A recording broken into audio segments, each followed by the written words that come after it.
우리가 3월 들어서 3월 첫째 주부터 우리가 성도답게 살자라고 하면서 예수님을 통해서 성도다운 모습을 좀 배우고 또 본받으려고 노력하고 있습니다. 그 말씀을 나누는 가운데 우리가 성도다운 모습, 예수님을 통해서 배울 수 있는 모습, 먼저 첫 번째는 겸손하게 사는 것이고, 두 번째는 온유하게 사는 것, 그리고 세 번째는 오래 참는 것이다 하는 것에 대해서 우리가 함께 같이 말씀을 나누었습니다. 오늘은 이 성도다운 성도의 삶의 모습 중에서 겸손과 온유, 오래 참음에 이어서 용서에 대한 이야기를 함께 나누려고 합니다. 우리가 현대는 예전과 많이 달라졌죠. 이전에는 내가 살면서 사람과의 관계라고 하는 것이 내가 사는 지역, 그 지역의 동네 주민들 정도, 또 내가 학교를 다니면 그 학교 정도, 그리고 학교를 떠나면 또 헤어지고 오랫동안 못 만나게 되는 그런 관계, 늘 살고 있는 이 바운더리 안에서만의 관계가 많았습니다. 그런데 현대 들어서는 인간관계가 많이 복잡해졌죠. 지금은 뭐 네트워크 시대가 돼서 여러 모양으로, 졸업하고 오랜 시간이 됐는데 한 30년 만에 친구들로부터 연락도 오고요, 여러 가지 관계가 많이 복잡해졌습니다. 그러다 보니까 그냥 겉으로 보기에는 아무렇지 않은 것 같은데, 각자의 마음 속에, 많은 인간들의 관계 속에서 깊은 상처를 가지고 있는 분들이 많이 있습니다. 인생을 오래 살면 살수록 주름이 많이 생긴다고 이야기하죠. 그런데 우리가 상처도 많아지고 또 상처의 주름도 더 깊어지는 것을 경험하게 됩니다. 우리가 이 땅을 살면서 육체의 질병이라든지 또는 우리가 마음속에 어떤 질병으로 고생하는 분들이 많이 있습니다. 또 가정에서 받은 상처, 또 형제들 간에, 또 직장에서 이웃들과의 관계 속에서 우리가 많은 상처를 받으면서 살게 되죠.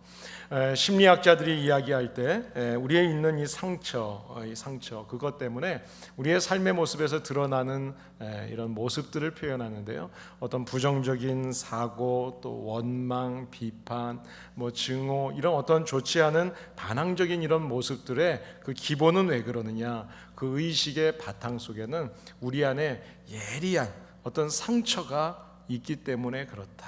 그러니까 우리가 살면서 많은 상처를 겪었기 때문에 우리의 말이나 행동에서 그런 부분이 나오게 된다라고 심리학자들이 이야기를 합니다.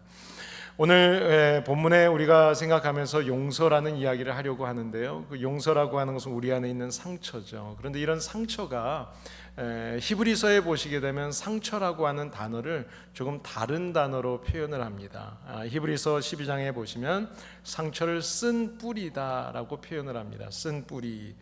너희는 돌아보아 하나님의 은혜에 이르지 못하는 자가 있는가 두려워하고, 또 쓴 뿌리가 나서 괴롭게 하고 많은 사람이 이로 말미암아 더러움을 입을까 두려워하고, 쓴 뿌리라고 이야기합니다.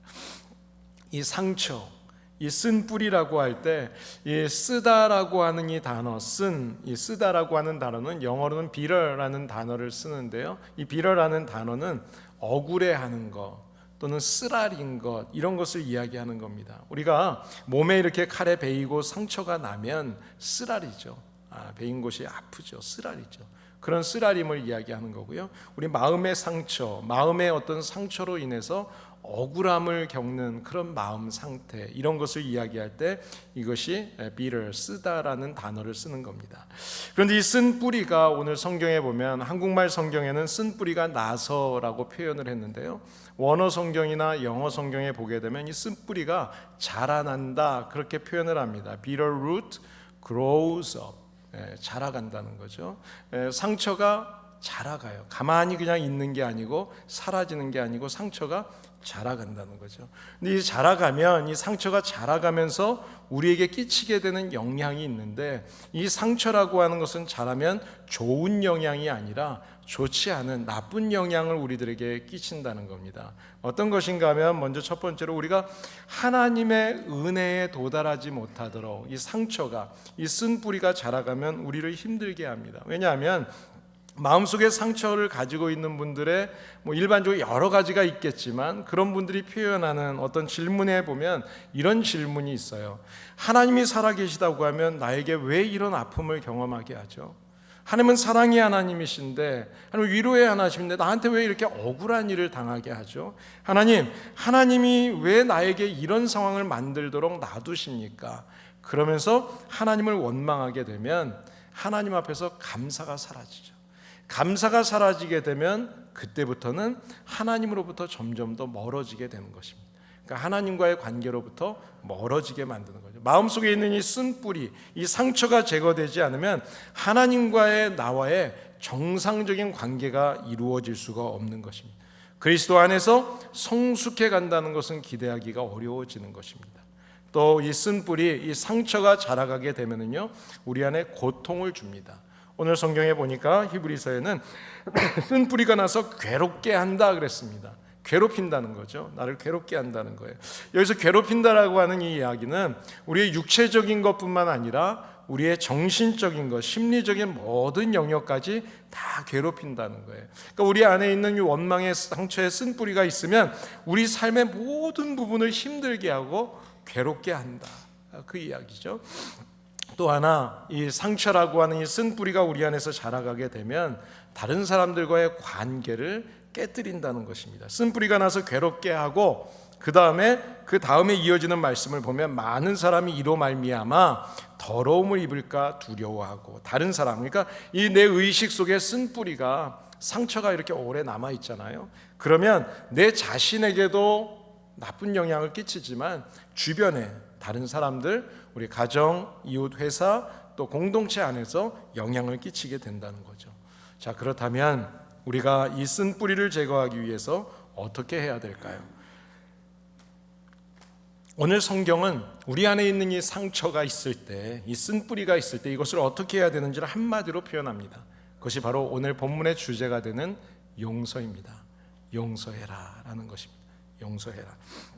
여러분, 우리가 교회를 다니면서 교회 다니기 이전엔 용서에 대해서 별로 생각 안 할 수도 있어요.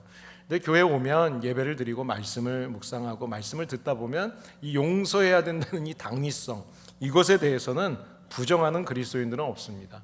성도라면 내가 용서해야 된다는 거 당연하게 인정을 합니다. 여러분, 그런데 우리가 이 용서라고 할 때 정말 우리가 용서를 할 수 있을까요? 여러분, 어떠세요? 나에게 깊은 상처를 준 사람, 그 사람을 내가 용서함으로 인해서 자유함을 누릴 수 있다라는 사실은 알지만 정말 그게 쉬울까요? 가능할까요? 다른 사람을 용서한다고 할 때 우리가 보통 표현하는 것은 그런 거죠. 그 일 자체를 내가 잊어버려야겠다고 결심하고 내가 용서했어, 이제 용서할 거야, 용서했어, 끝났어 라고 애를 쓰지만 용서해야지 자꾸 생각하게 되다 보면 자꾸 그 일이 생각이 나는 거죠. 용서한 것 같은데 용서가 안 되는 거예요. 우리 오랫동안 이 아픔의 기억들이 남아있고 오랜 시간이 지나서야 이게 해결이 될 수가 있는 거죠. 오래 생각하고 내가 해야지 한다고 해서 용서가 되는 것은 아닙니다.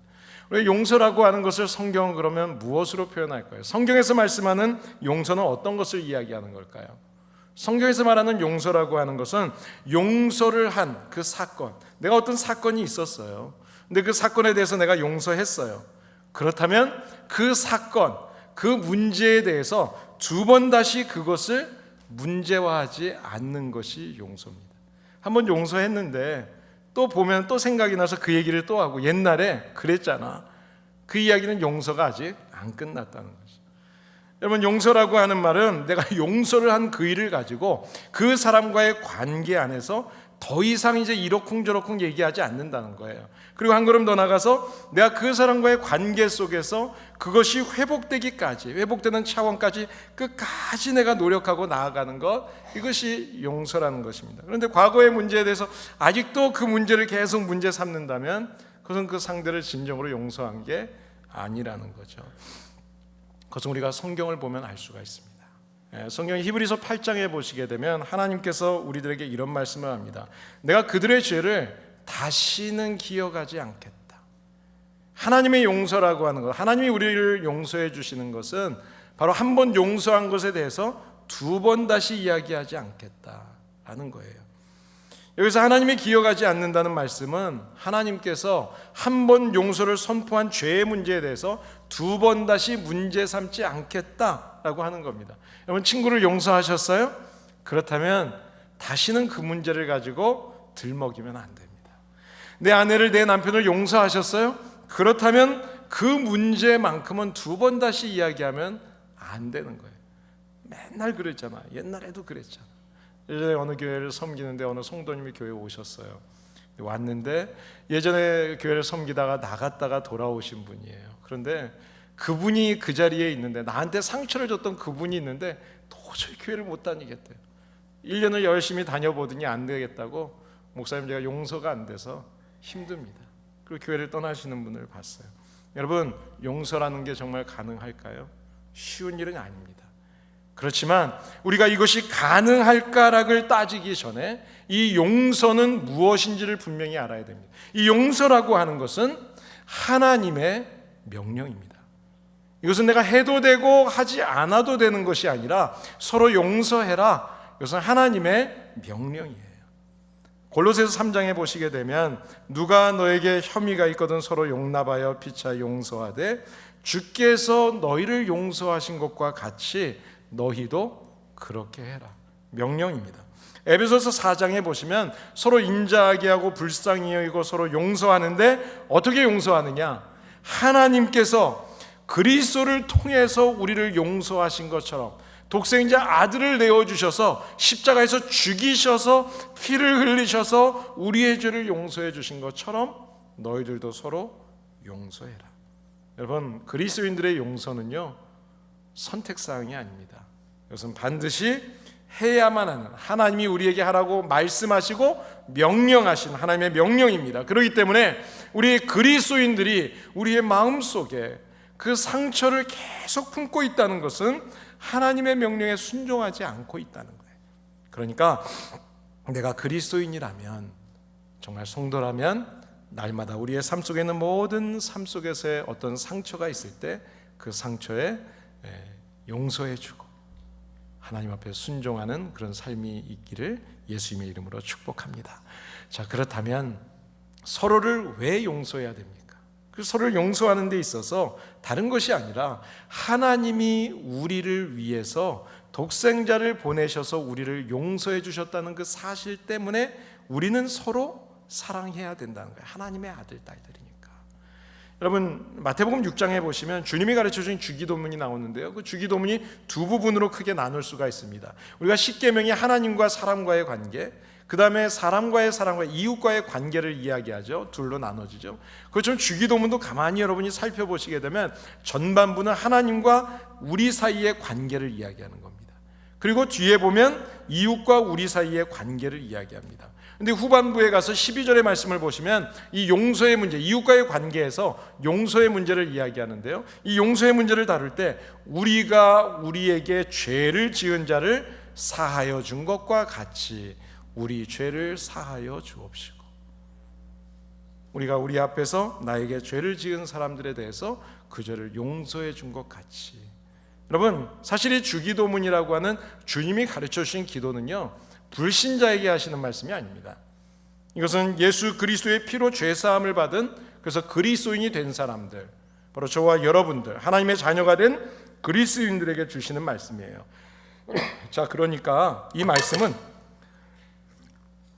다른 말로 표현하면 이미 용서를 경험한 사람에게, 예수 그리스도를 통해서 용서함을 받은 그 용서를 경험한 사람들에게 다른 사람들과의 관계에서 용서해라라고 이야기하는 겁니다.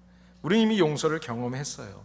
죄인이었던 우리가 예수 그리스도의 십자가로 하나님과 바른 관계로, 정상적인 관계로 다시 회복이 됐어요. 자, 그랬으니까 이제는 우리가 하나님을 아바, 아버지라고 부를 수 있죠. 그리고 하나님을 다시 예배할 수 있는 새로운 관계로 만들어 주셨다는 겁니다. 자, 그런 관계를 얻었다면 우리도 역시 하나님처럼 하나님으로부터 용서를 경험한 사람답게 부부간에, 이웃간에 서로가 관계를 회복하기 위해서 용서하는 사람이 되어야 된다. 이것이 바로 우리에게 서로 용서하라고 하는 이유입니다. 사랑하는 여러분, 우리가 하나님으로부터 이런 큰 은혜, 용서의 은혜를 받았다면 저와 여러분들도 오늘 이후의 삶 속에서 어떤 상처가 내 앞에 있든지 그 상처를 그 다음으로, 나중으로 미루지 마시고 오늘 그 자리에서 빨리 용서하시고 빨리 회복하시는 이웃과의 관계를 만들어 가시는, 이것을 용서를 적용하시는 여러분들이 되시기를 예수님의 이름으로 축복합니다. 자, 그렇다면 우리가 용서해야 되는데 이 용서를 언제까지 해야 될까요? 마태복음 18장에 보시게 되면 우리가 잘 아는 말씀이 있습니다. 어느 날 베드로가 예수님에게 찾아와서 예수님에게 질문을 합니다. 주님, 내 형제가 내게 잘못을 범했습니다. 나한테 화가 나는 일을 했을 때 그때 말이죠, 내가 몇 번이나 용서해 주면 될까요? 자, 이 질문을 하면서 의도가 있어요. 질문을 했으면 선생님의 대답을 기다려야 되잖아요.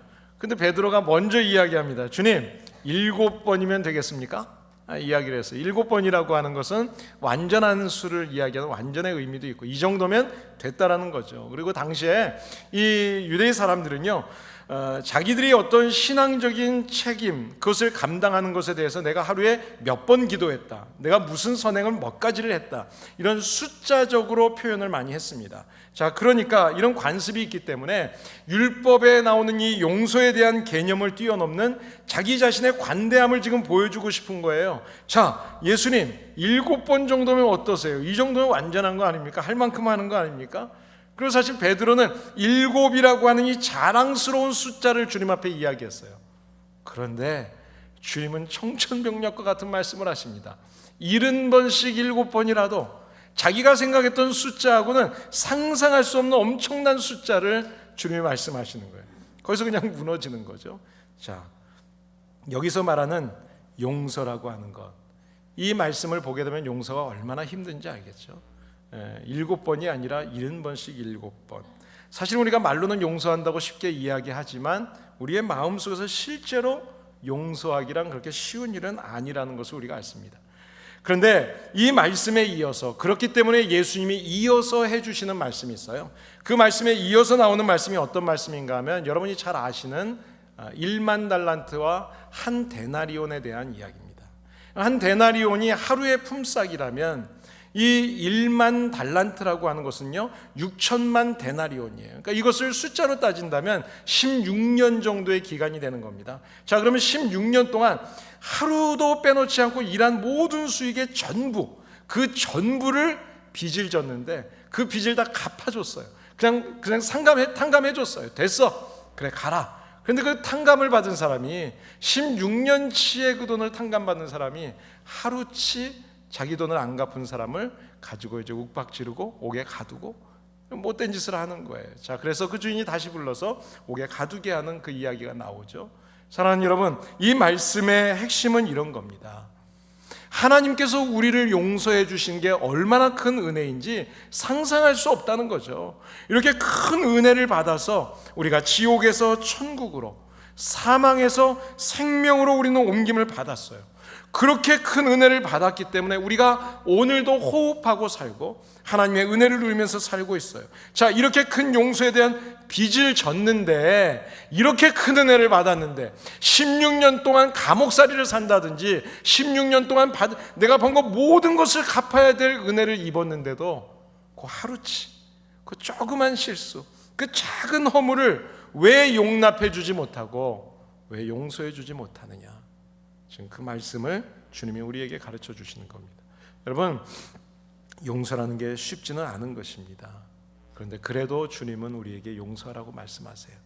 1999년도에 앙클로비치 파추너라는 그런 회사가 있는데 그 회사에서 이제 설문 조사를 한 내용이 있습니다. 그 설문 조사는 이런 것이었습니다. 사람들이 용서를 한다고 하는데 용서의 한계가 얼마까지 갈까? 어느 정도까지 용서할 수 있을까?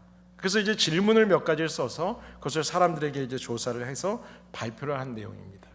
여러분, 한번 제가 질문합니다. 나에게 거짓말한 사람 여러분 용서할 수 있으세요? 한번 손 들어보세요. 진짜로 한번 손 들어보세요. 손 안 들면 그런 줄 아는 거예요. 오케이, 마음속으로 알겠습니다. 네, 이렇게 앞으로 손을 드시는 분들이 계시는데 대부분의 사람들이 거짓말 정도는 그냥 오케이, it's okay 하고 용서해 준다, 그렇게 설문조사에 이야기를 했대요. 그런데 내 소중한 물건을 훔쳐간 사람, 그 사람에 대해서는 용서할 수 있습니까? 67%가 용서하겠다. 대단하죠? 또 다시 물어봤습니다. 나에게 사람들이 보는 앞에서 내 뺨을 때리고 주먹을 휘두르고, 아니 나 혼자 둘이 있을 때가 아니에요. 다른 사람 앞에서 참을 수 있느냐, 용서할 수 있느냐? 여러분 어떠세요? 68%가 용서하겠다 그랬대요. 이것도 참 대단하죠. 그런데 더 감동적인 답변은 내 자녀를 죽인 사람, 내 자녀를 살해한 사람을 용서할 수 있겠느냐라는 질문을 마지막에 넣습니다. 근데 거기에 15%가 예스라고 대답을 했대요. 여러분 가능하시겠어요? 그런데 그런 통계가 나왔습니다. 여러분 혹시 레지날드 댄이라는 분의 이름을 기억하시는 분이 있을지 모르겠는데요. 혹시 기억하세요? 아마 기억이 그냥 이렇게 잊혀졌을지 모릅니다. 그런데 어떤 사건을 이야기하면 여러분이 아마 기억이 될 겁니다. 92년도에 이 캘리포니아에 사셨던 분들은 아마 다 기억할 수 있는 일입니다. LA에서 라드니 킹 사건 때문에 여기 큰 어려운 일이 있었죠. 폭동이 났었고, 그때 LA 다운타운을 트럭을 몰고 운전을 하고 가던 한 백인이 거기에 흑인들 폭도들에게 차 문이 열리고, 그래서 아무런 이유 없이 죽도록 맞는, 정말 죽을 만큼 맞는 사건이 있었습니다. 그 사건이 미국에서만 보도가 된 게 아니고 전 세계에 TV로 다 방영이 됐었습니다. 그런데요, 훗날 시간이 지나고 나서 그 댄이라는 분이 자기를 때렸던 그 폭도들을 만나서 그분들하고 악수를 하면서 그들을 용서한다고 말을 했습니다. 그것을 신문 기자가 그 내용을 이제 사진을 찍어서 보도하면서 기록을 했는데, 거기에 중요한 이야기를 썼습니다. 이 댄이라는 분이 뇌 손상을 입고, 지금 뇌 손상을 입어서 지금 투병 중에 있다. 브레인 데미지, 뇌 손상을 입었다는 거예요. 그 의미 속에, 그 이야기 속에는 어떤 의미가 있는 것인가 하면, 이 사람이 제정신이었다면 자기를 죽이려고 했던 사람을 용서할 수 있었을까라는 이야기죠. 미치지 않고는 용서할 수 없다는 거죠. 그렇게 두들겨 맞았는데. 여러분, 사실 용서라고 하는 것이 쉬운 일은 아니라는 거죠. 미국의 어느 학교에서 선생님이 용서를 가르쳐 주기 위해서 아이들에게 숙제를 줬습니다. 이제 보이는 투명한 가방에다가 감자를 가져오라 그랬어요. 감자 꽉 채워서 가져오라 그러고, 그리고 감자에다가 내게 이제 화가 나게 하는 사람, 상처 나게 하는 일, 그런 거를 생각하면서 그 사람 이름을 거기다 이제 쓰고 가방 안에 다 넣으라 그랬어요. 막 넣다 보니까 가방이 이제 다시 꽉 찼어요. 근데 그 가방을 가지고 일주일 동안 갖고 다녀라. 잘 때도 옆에다 놓고 갖고 다니라 그랬어요. 여러분 어떻게 됐을까요? 일주일 동안 이 가방을 갖고 다니면 얼마나 무거워요. 아이들이 그 가방을 갖고 다니고, 그뿐만 아니라 감자가 일주일이 지나면서 썩습니다. 막 냄새가 나는 거죠. 이 선생님들은 학생들에게 용서하지 못했을 때, 이 상처를 내가 품고 살았을 때, 이 과거의 부정한 이런 모습들, 것들을 내가 가지고 살 때 얼마나 힘든 값을 내가 치러야 되는지, 그것을 몸소 깨닫게 해주기 위해서 그 방법을 썼다는 것입니다. 여러분, 우리의 마음과 몸을 위해서, 건강하게 하기 위해서 할 수 있는 가장 좋은 일은 무엇이냐? 용서하는 일입니다. 용서하는 거예요. 빨리 용서하는 거예요. 하루를 넘길 필요 없이 빨리 오늘 용서해 버리는 거예요. 여러분, 가족들을 한번 생각해 보시죠. 남편 때문에, 아내 때문에, 아들 때문에, 딸 때문에, 사위 때문에, 며느리 때문에, 심지어 부모님까지도 혹시 나를 분노하게 하고 아프게 하는 분들이 있습니까? 저도요, 부모님에 대해서는 그러지 않을 줄 알았어요. 그런데요, 저희 누님이 어머님을 지금 모시고 사는데, 노모가 너무 누님을 힘들게 한다는 거예요. 그래서 누님이 너무 힘들다고, 상처가 너무 많다고 그런 표현을 해요. 부모님이 상처를 주는 부분도 있어요. 다윗도 많은 상처를 받았죠. 부모에게, 아내에게, 아들에게. 여러분, 직장에서는 어떻습니까? 직장에서 직장의 동료들, 상사들, 사장, 고객, 또 뭐 직원, 이런 문제 때문에 서로 미워하고 분노를 갖는 그런 사람들, 그런 상황들이 많이 있죠. 그 미움과 분노를 지우는 것이, 빨리 잊어버리고 빨리 용서해버리는 것이 우리의 건강에 좋고 우리에게 좋다는 거죠. 그냥 놔두면 감자가 썩어서 악취를 풍기는 것처럼 내 몸을 상하게 하고, 그리고 우리의 삶을 추하게 만든다는 거예요. 여러분이 잘 아시는 유명한 우리 세계 모든 목회자들의 영성을 깨워줬던 우리 헨리 나우엔이라는 그런 학자기도 하고 예수의 신부기도 하신 분이죠. 그분의 많은 책들이 있는데, 그 책 중에 상처 입은 치유자라는 책이 있습니다. 상처 입은 치유자. 이 책에서 이분은 예수님을 상처를 입으신 치유자라고 그렇게 표현을 합니다. 예수님은 백성들로부터, 사람들로부터 상처를 받았습니다. 제자들로부터 배신을 당했습니다. 마지막 십자가에서 정말 모진 고통을 다 당하시면서 죽었습니다. 예수님의 인생에서 그 생애를 한마디로 표현한다면 여러 가지로 표현할 수 있겠지만, 예수님은 상처받은 인생이다 라고 그분은 표현을 하고 있는 것입니다. 여러분, 누가복음 23장에 보시게 되면 예수님의 최후의 극적인 장면이 나오는데요, 그때 마지막에 십자가에 매달려서 죽으시는 가운데 폭도들과 그 군중들, 성난 그 사람들이 예수님을 보면서 조롱하고 막 죽이라고 하는데요, 그때 마지막에 예수님께서 드려셨던 기도 제목이 뭐예요? 하나님, 저들이 자기들이 하는 일이 무엇인지를 모릅니다. 몰라서 그래요. 하나님, 용서해 주세요. 그 폭도들이, 그 성난 군중들이 예수님에게 용서를 구한 게 아닙니다. 예수님이 먼저 용서하셨습니다. 그럼에도 예수님은 그런 상처를 원망하지 않았고 그 상처 때문에 불평하지 않았습니다. 오히려 이 인류 가운데서 겪을 수 있는 모든 상처는 예수님이 다 경험하셨어요. 다 체험하셨어요. 그래서 결국 인류의 상처를 다 경험해 봤기 때문에 그 상처를 다 치유하실 수 있는 위대한 치유자가 되셨다는 이야기입니다. 사랑하는 여러분, 우리가 이 세상을 살아갈 때 상처를 받지 않을 수는 없습니다. 세상을 살아가면서 상처받지 않은 사람, 내가 상처 한 번도 안 받았다는 사람은 한 번도 제가 본 적이 없어요. 그런데 상처받은 것 때문에 사람을 원망하고 공격하면 안 된다는 거죠. 오히려 그 상처는, 내가 그 받은 상처는 우리 예수님처럼 내가 그것을 경험해 봤기 때문에 같은 상처를 가지고 있는 사람을 위로해주고 치료해줄 수 있는 사명의 도구가 된다는 것입니다. 여러분, 혹시 가난 때문에, 경제적인 어려움 때문에 아픔을 겪어본 분이 계십니까? 그렇다면 그 아픔이 사명이 되어서 배고픈 그분들의 마음을 치유하고 도와줄 수 있는 사명이 되는 거예요. 저도 어릴 때 아주 잘 살고요, 부모님이 식모도 두고 누구도 두고 너무 편하게 살았어요. 그다음 아버님 사업이 부도가 나고요, 정말 어려운 시절을 보냈어요. 고등학교 3학년 올라갈 때 배고픔이 어떤 건지, 서러움이 어떤 건지 경험했어요. 그것이 오히려 어려운 사람을 보면, 연약한 사람을 보면 더 도와주고 싶고, 저에게 돈을 많이 맛있는 걸 사주고 뭐를 대우해주고, 그런 분들보다 늘 관심이, 지금 아프고 상처 입은 사람들에게 관심이 가는 이유입니다. 어린 시절부터 부모로부터 혹시 상처를 받고 친구로부터 상처를 받은 그런 가슴에 아픈 그런 상처가 있다면, 그런 상처를 받은 사람을 위로할 수 있는 도구, 그 도구가 되도록 하나님 우리에게 사명을 주시는 거죠. 질병 때문에 크게 고통을 받아봤다면, 여러분, 아파본 사람이 알잖아요. 허리 디스크를 경험해봤기 때문에 그 고통이 어떤 고통인지 저는 알아요. 여러분, 아기를 낳으면서 순산할 때 얼마나 힘듭니까? 남자들은 절대로 모르죠. 그것을 경험해봤기 때문에 여자들이 모이면 또 그 이야기를 하면서 서로 위로가 되잖아요. 저도 암을 겪어봤기 때문에 암의 고통, 암의 선고를 받았던 사람의 마음이 이해가 돼요. 그전에는 목회하면서도 몰랐어요. 왜 저분이 저렇게 표현을 하지? 그 마음을 이해할 수 있게 되는 거죠. 그렇기 때문에 우리는 내게 혹시 상처가 있다면 그 상처를 품고 계속 살지 말고, 그 상처를 빨리 치유받았기 때문에 다른 사람을 치유할 수 있는 그런 치유자가 되시기를 예수님의 이름으로 축복합니다. 자, 그렇다면 우리에게 상처가 있을 때 그 상처를 어떻게 치유받을 수 있을까요? 출애굽기 15장에 보시게 되면 하나님이 이런 말씀을 합니다. 하나님은 우리를 치료하시는 하나님이시다.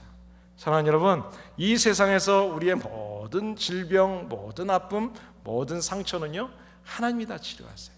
하나님이 우리를 만드셨잖아요. 하나님이 너무나 잘하세요. 하나님이 치료하세요. 예수님께서는 우리의 모든 상처를 다 경험하셨습니다. 다른 사람들이 겪어보지 못한 모든 상처를 다 겪어보셨어요. 그래서 바로 상한 심령, 꺼져가는 등잔도 끄지 아니하시고, 하나님은, 우리의 예수님은 우리의 마음을 다 하시는 거죠. 상처를 치료해주고 싸매주시는 분입니다. 사랑하는 여러분, 누구든지 어떤 상처가 있든지 그 상처가 있을 때 주님을 바라보세요. 저는 가끔 이렇게 지내다가 좀 이렇게 마음이 힘든 일이 있고, 상처가 되는 일이 있고, 아픔이 있고, 육신이 아프고 어쩌고 하면 예수님 생각하면 다 그냥 위로가 돼요.